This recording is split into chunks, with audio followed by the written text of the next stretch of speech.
Hello friends, welcome to Magic Storytime channel. Mira had just finished making her evening tea when the doorbell rang. She wasn't expecting anyone. When she opened the door, a delivery man stood there holding a medium-sized package. Package for you, ma'am, he said, handing it over. But I didn't order anything, Mira replied, confused. The delivery man checked his device. Mira Sharma, flat 4B? She nodded. The name and the address were correct. Thinking it might be a gift from a friend, she signed for it and went inside. Curious, she opened the package. Inside was a small black box wrapped in velvet. As she lifted the lid, her breath caught. Inside was a single USB drive. No note, no sender information. Something about it felt wrong. Mira hesitated but plugged the USB into her laptop. A single video file appeared named Do Not Open. Her heartbeat quickened. Who would send her this? Against her better judgment, she clicked on the file. The screen went black for a few seconds, then grainy video started playing. It showed a dimly lit apartment. Someone was sitting on a couch, tied up and gagged. The person struggled, eyes wide with terror. Mira's stomach twisted. This was real. A voice from behind the camera spoke. Payment due in 24 hours, or you'll never see them again. The video ended. Mira's hands shook. This wasn't meant for her. She checked the package again. There was no sender's name, no details, nothing that could help her figure out where it came from. Then she noticed something. The package had a smudged label underneath hers.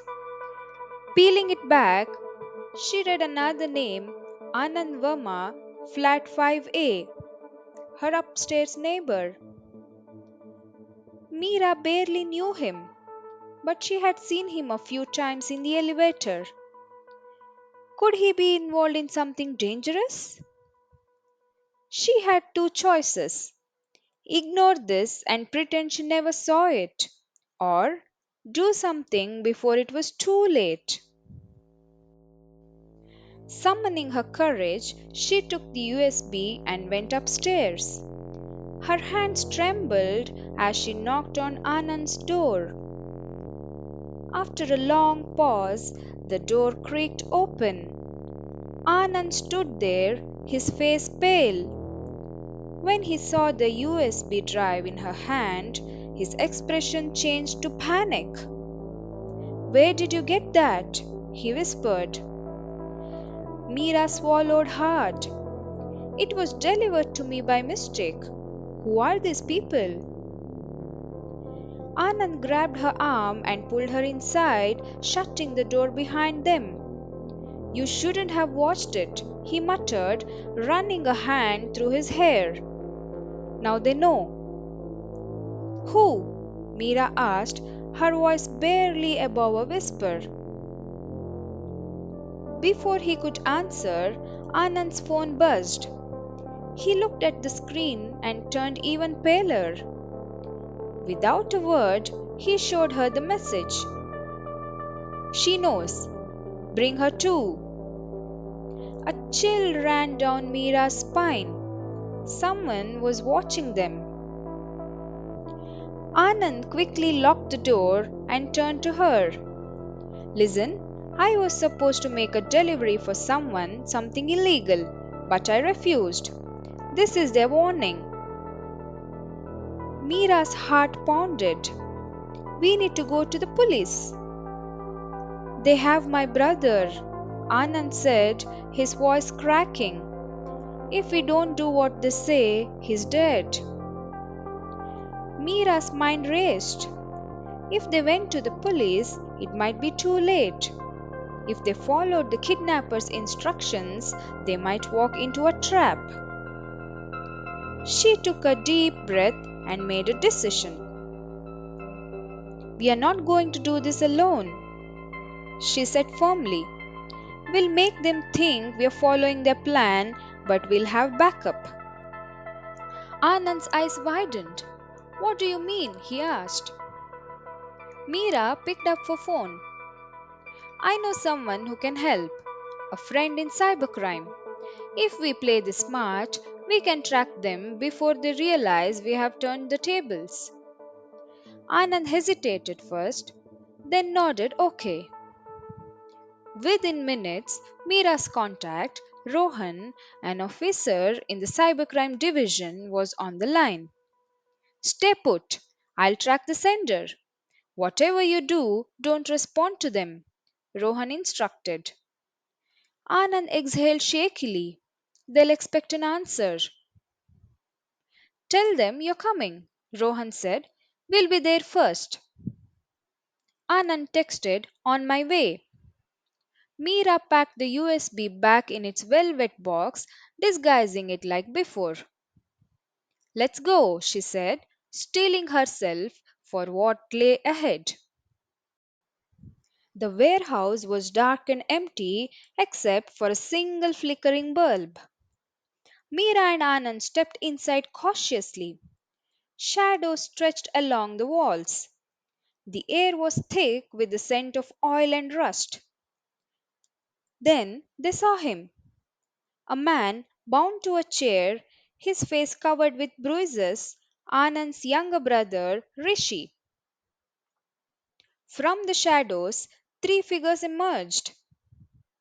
You took your time, one of them sneered. A tall man with a scar running down his cheek said, give us the package. Anand clenched his fists. Let Rishi go first. The scar faced man laughed. You don't make demands, Verma. You failed your last job. Now you make up for it. He gestured, and one of his men grabbed Rishi's hair, yanking his head back. Or he dies. Mira swallowed her fear and stepped forward. You want the package? She held up the black box. The man's eyes glinted greedily. Hand it over. Mira smirked. Catch. She tossed it. As the man instinctively reached for it, a red laser dot appeared on his chest. Then another, then another. Drop your weapons. Rohan's voice boomed through a megaphone as armed officers stormed the warehouse. Gunshots rang out. The kidnappers fired blindly before being tackled to the ground. Mira and Anand ducked behind a crate. In the chaos, they saw Rishi struggling against his ropes.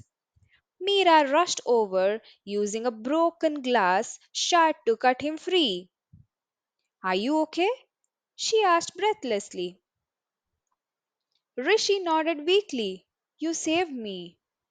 Anand hugged his brother tightly as the police secured the criminals. Later, as they sat outside the police station, Rohan approached with a tired smile. That USB contained evidence of human trafficking, he revealed. These guys were part of a big operation. Thanks to you, we have enough to take down their entire network. Mira exhaled, finally letting the weight of the night sink in. That was a dangerous gamble, Anand said, shaking his head. You didn't have to do this. Mira smiled. Neither did you, but we did. Rohan clapped a hand on Anand's shoulder. You two just helped stop a serious crime. If you ever need protection, let me know. As they walked away, Anand turned to Mira. So, Tea at your place? Mira chuckled. Only if it doesn't come with another mystery package. They laughed, the tension finally breaking. Tonight, they had walked into danger, but they had walked out as survivors and heroes. Thank you for watching, dear friends. Don't forget to like, share, and subscribe to Magic Storytime channel for more such stories. See you next time.